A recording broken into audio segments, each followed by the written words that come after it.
Hello and welcome to Socialism, the weekly Marxist analysis podcast from the Socialist Party.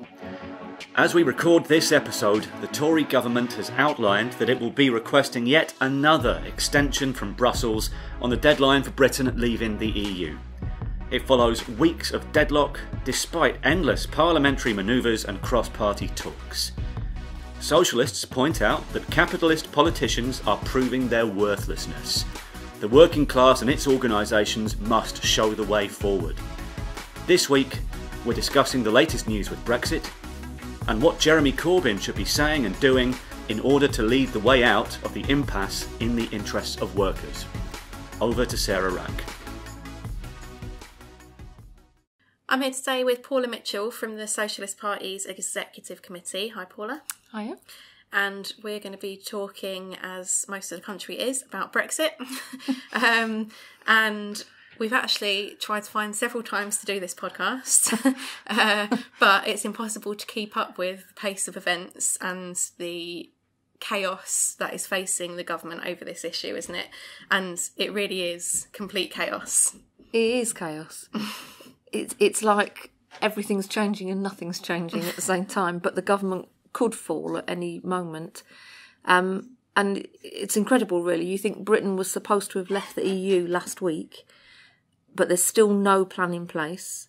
And at the same time, there's the same desperate scrabble for some kind of a solution as happened previously, running up to a new deadline, except it's even more dramatic than before. Tories are completely splintered, unable to govern. Total division between those who want a no-deal Brexit and those who want remain in all but name type of Brexit. And they're split. It's in the news again yesterday that they're split over a second referendum as well. Theresa May clearly is dead woman walking, completely unable to bring her party together. As everyone knows, she had that 7-hour cabinet meeting resulting in nothing, and she even locked them in at the end of it until she'd spoken to the press. And even her offering to resign as soon as it's all over didn't do the trick. And then we had all of that stuff last week, the idea that Parliament was taking control because Theresa May and the Tories aren't capable. But even that led to more chaos as all the options in the indicative votes were rejected. And then they had a vote over whether to have more indicative votes, and even that was tied. And now they've had a vote just by a majority of just one to force the Prime Minister to ask for an extension to Brexit. And that is one bit where it looks like there's been a bit of a change in the last day or so, where it looks now like the European Council President, Donald Tusk, is pushing for, they're calling it flextension, of up to a year. To enable some sort of agreement to be reached. And this is the thing, you describe it and we're sort of laughing about it while describing it. And it would be funny if it wasn't the case that actually it's disastrous and people are sick of it all. The majority of the population are fearful for the future, angry at the politicians. We're suffering vicious austerity, inequality, poverty, while this shambles is just rumbling on. There was a poll that said that only 10% of people think the politicians are doing a good job. And you do have to wonder how on earth those 10% drew that conclusion. And I think it is hard, really, to get across, because it's going on day after day and seems to be so ridiculous, that actually how deep a crisis this is for capitalism. As we said back in 2016, when the referendum took place, that a vote to leave the EU would be a massive blow against the Tories and against British capitalism and the capitalist classes across Europe, and it has been. This is we've said it before, but it's the worst crisis they've faced since the Second World War, and they have no reliable political representative to act in their interests. Because actually, what the majority of big business wants, in reality, is to remain in the EU.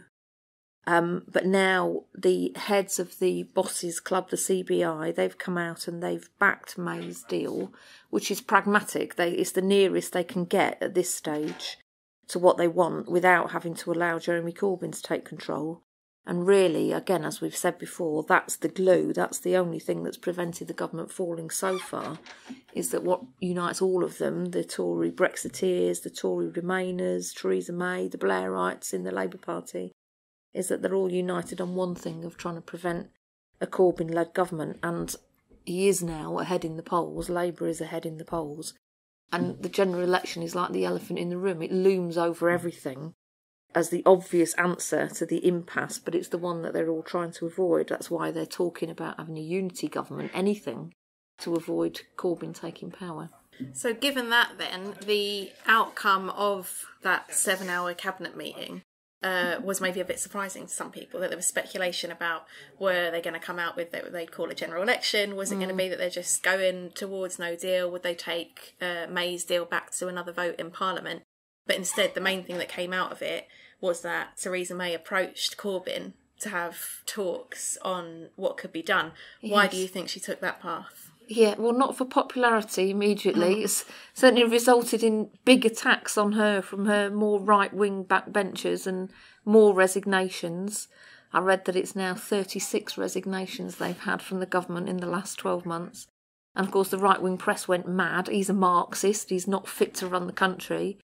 And on the surface of it, it does appear to be a desperate measure. It's, an attempt to get a deal, or as close to her deal as she can get through Parliament. Because even with all the cajoling and the efforts that she's made, she's still short of Tories and DUP MPs to vote for her deal. So she's hoping to win wider Labour support, because there will be more votes next week. I suppose she might hope that dangling the threat of Corbyn in front of them will mean that next week she could win over the extra votes she needs from the Tories. There is some movement. Geoffrey Cox is now saying that he could put up with a customs union.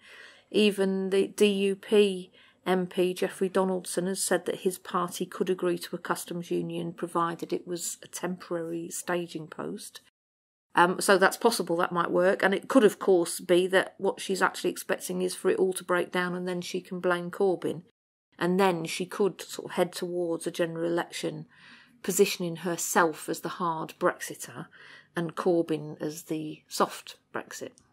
So what is the Socialist Party saying should be Corbyn's approach in all of this? Well, really, this is all going on behind closed doors, and that's what's wrong about it. The talks with Theresa May should be seized by Corbyn as an opportunity to go, to break out of all the parliamentary rules and manoeuvring, go over the heads of the Blairites and all the rest of the politicians, the Tories, and to boldly address the public. Instead of being these sort of secret discussions where nobody knows what the result is or what's being said, he should use this as an opportunity to speak to all the working class and young people and middle class people all over the country who are suffering and who are sick to the back teeth of all of this.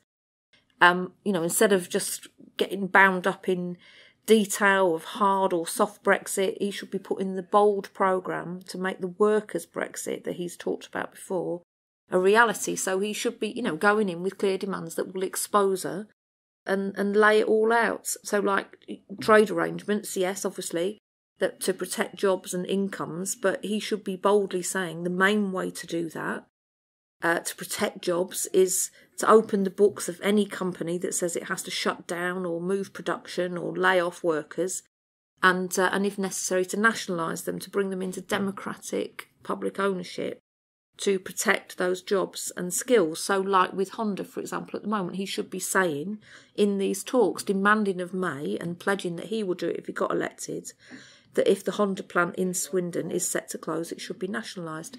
And those steps are the basis then for being able to plan to use those skills, if necessary, for other things, other production that's socially useful. For example, green energy, which is obviously an extremely important issue.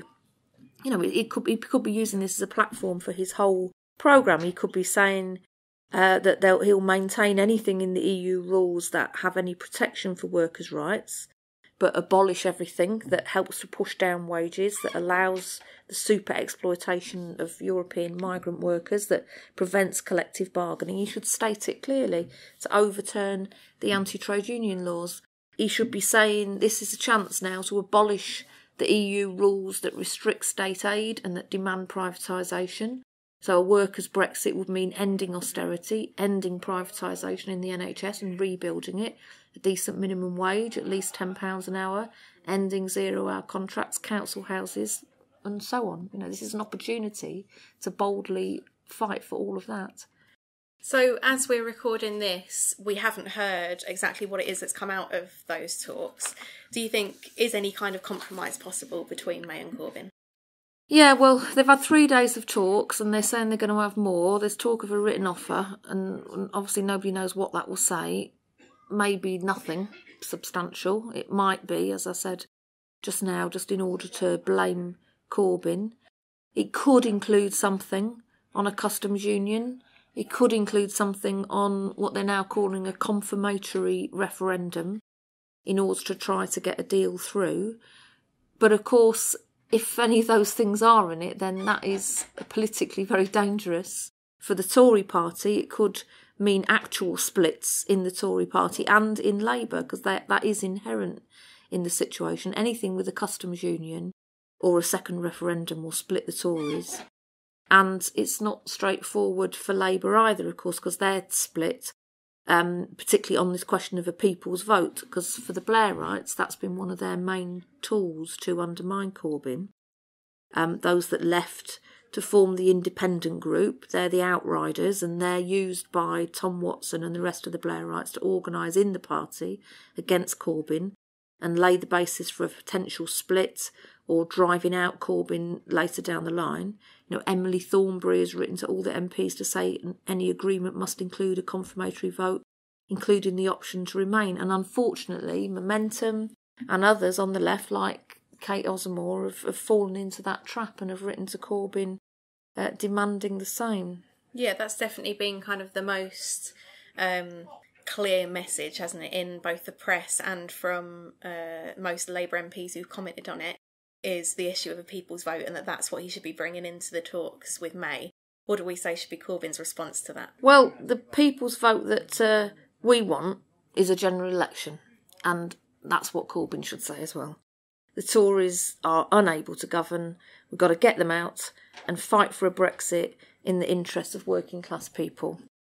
And if he did that, said that, and used that bold programme that I was just outlining to call people out onto the streets and call on the trade union leaders as well. The right-wing leadership of Unison have also just said that there should be another referendum. They shouldn't be doing that. They should be organising action to push this rotten lot out. And, we do know it's true that 70% apparently of Labour members back a second referendum. But what they're fearing, what people fear, is a Tory Brexit, and they're right to do so. But of course, if there was a big fight for a general election to drive out the Tories, that would answer that, because it wouldn't be a Tory Brexit anymore. And, Corbyn, in our view, has got to continue to withstand the pressure. I think it's a good sign that Rebecca Long-Bailey was on the news the other day saying that, on the radio, saying that if they get what they want, it won't require a confirmatory vote. And I think that's important, because a second referendum would be seen as a betrayal of working class people. It's still the case in the polls. There's not really been that much movement. They're 46% favour a no deal, 39% favour revoking Article 50. Any backtracking like this, the space will be left for racist and far-right forces to try to gain ground. So if there, as you said, a general election is kind of inherent in the situation, despite the Tories being desperate to avoid one. If there was a snap general election, what would be the key things in deciding the outcome of that? Well, we would say it's that programme that's key. The problem at the moment is that Corbyn isn't putting a clear position boldly out front. He does claim that is his position, actually, but he allows other people like Keir Starmer to take the lead on his behalf. And of course, meanwhile, you've got the Blairites like Tom Watson and the rest of them out in front in the press all the time. People are confused. And Labour's presented as a Remain party, but that confusion, we think, could be cut through like a scythe if the bold socialist programme was put.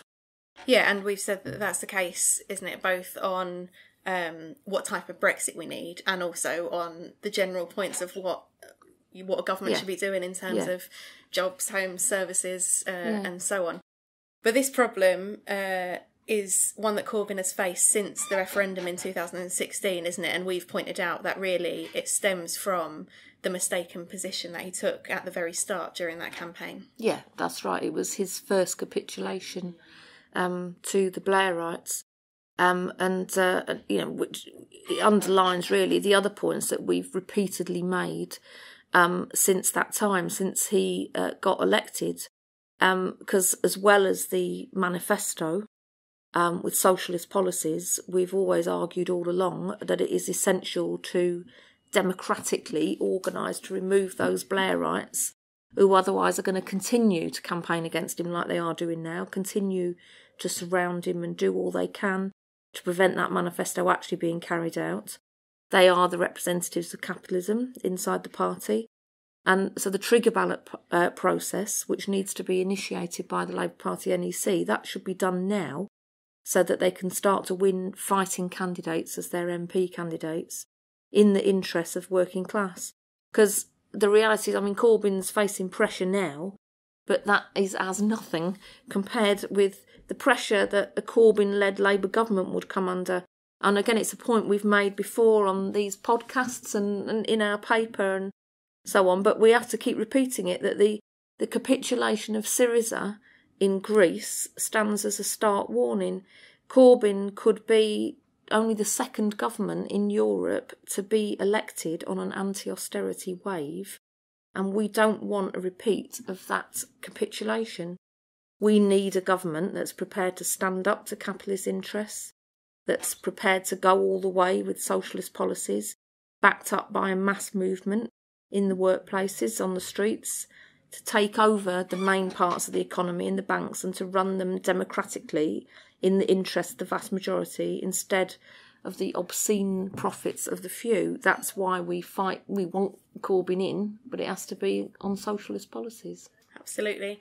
So I suppose it's watch this space, and we'll be back covering it again on future podcasts. Thanks very much, Paula. Thanks.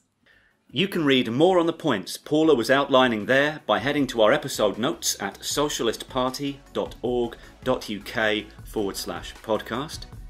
Let us know your thoughts and questions by emailing socialismpodcast@socialistparty.org.uk. And to keep hearing more like this on issues from Brexit to the NHS, from Trump to the Russian Revolution, make sure you click subscribe in your podcast app.